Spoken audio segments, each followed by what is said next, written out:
এটাই বাস্তব। Hi, I am Ripon. এই সংলাপেই সামাজিক যোগাযোগ মাধ্যমে পরিচিতি পেয়েছিলেন কন্টেন্ট ক্রিয়েটর রিপন মিয়া। তবে এবার নতুন কোনো ভিডিও নয়, পরকীয়ার অভিযোগে সালিশি বৈঠকের একটি ভিডিও ঘিরেই আলোচনায় তিনি।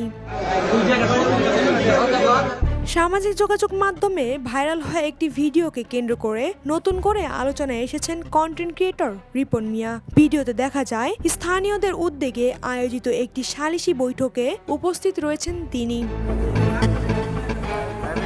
জানা গেছে সোমবার ৩ আগস্ট রাতে নেত্রকোনা সদর উপজেলার দক্ষিণ বিশিউড়া ইউনিয়নে স্থানীয়দের হাতে আটক হন রিপন মিয়া। পরে তাকে উপজেলার ৮ নম্বর দক্ষিণ বিশিউড়া ইউনিয়নের ৩ নম্বর ওয়ার্ড বিএনপি স্থায়ী কার্যালয়ে অনুষ্ঠিত একটি সালিশি বৈঠকে নেওয়া হয়।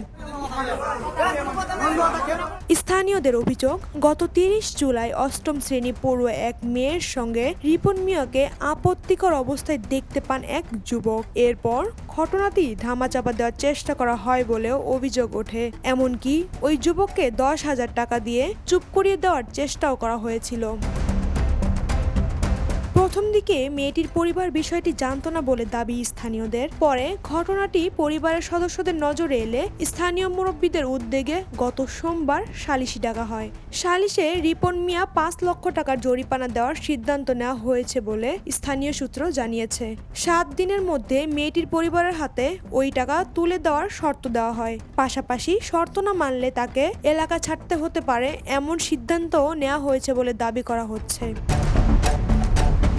তবে অভিযোগের বিষয়ে রিপন মিয়ার বক্তব্য পাওয়া যায়নি। একই সঙ্গে প্রশাসন বা আইন শৃঙ্খলা বাহিনীর পক্ষ থেকেও এই বিষয়ে এখন পর্যন্ত আনুষ্ঠানিক বক্তব্য দেওয়া হয়নি।